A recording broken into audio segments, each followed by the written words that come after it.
Gisti Nangarukilemu is a journalist by profession who majored in digital content creation. As an extra source of income, Gistin has created an online store called Tops for Queens UG. I chose online because I was starting out and I wanted to go slow on the expenses, a physical shop, rent, and all that, but also because the world is going digital. She says her business has suffered heavy losses ever since Facebook was blocked in Uganda before a 12% tax on internet was added. So when Facebook was blocked, that means 60% of our clients are cut off.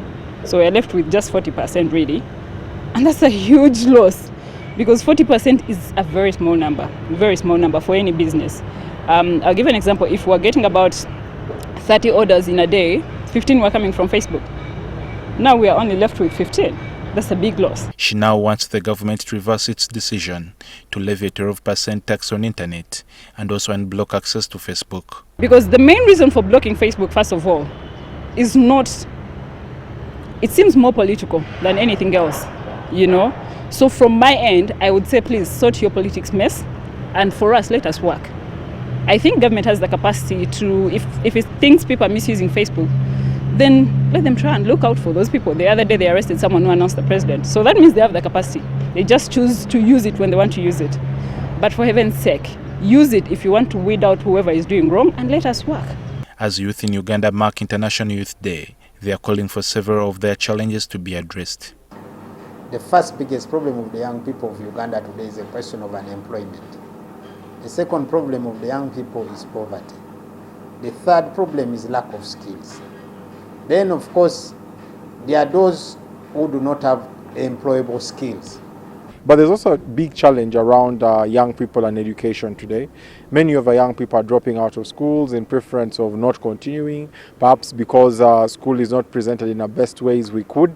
We think that government position of trying to revitalize schools, of course now it's understandable, but the position of trying to have schools run on free education is very important, especially in rural areas.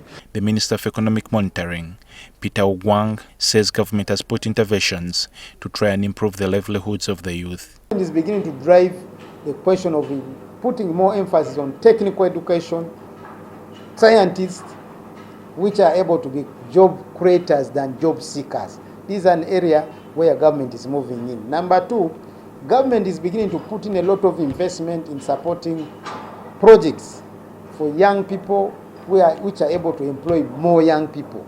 And that's an area where money is going in. That's why you see now government is putting in money into capital development, Nyoga. Nevertheless, Ogwang and Yelu say Facebook is not to be unblocked in the foreseeable future, even as they acknowledge the country loses billions. Now, for us as government, because we all must acknowledge that the national interest supersedes Facebook. As a country, 7 months we are here, we are moving on well. Despite the challenges that we know that there are few businesses which is affecting, which want, in my opinion, want to apologize. But can the multinational companies accept to respect the sovereignty of countries? And our position as youth leaders has been that we supported the blocking of Facebook in the initial instance. Why would you determine who can post what? If you're saying it's free, let it be free for everyone, not free for those who are anti-opposition or pro-opposition, regardless of which side they're on. Even the head of state, while addressing the Olympic medalists at Kololo Independence Grounds yesterday, asserted how Facebook is to remain blocked, citing that it has no effect on the country's backbone, agriculture. Then I checked the cows. Are the cows still milking? The cows were still milking. I said, how about the fish in the lake? They said the fish is now there also. So Facebook, we can exist without Facebook. Even so, Ogwang and Yelu both believe the 12% tax on internet needs to be revised and reduced to help the youth uplift their livelihoods. And so we make that serious. Today we made that statement clear that we are one of those that want e-commerce to be growing.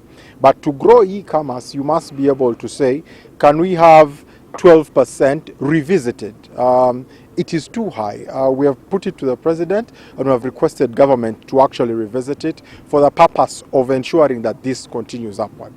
I do acknowledge the fact that the 12% internet tax is one, in my opinion, which government must engage with the stakeholders and particularly the sector of IT. And I've always put this on record that The sectors must always be consulted before new taxes are brought in on board. Close to 70% of the country's population are youth, and government calls upon them to change their mindset towards jobs, and as well as engage in more job creation than seeking. Jane Cliff Wamala, NTV News.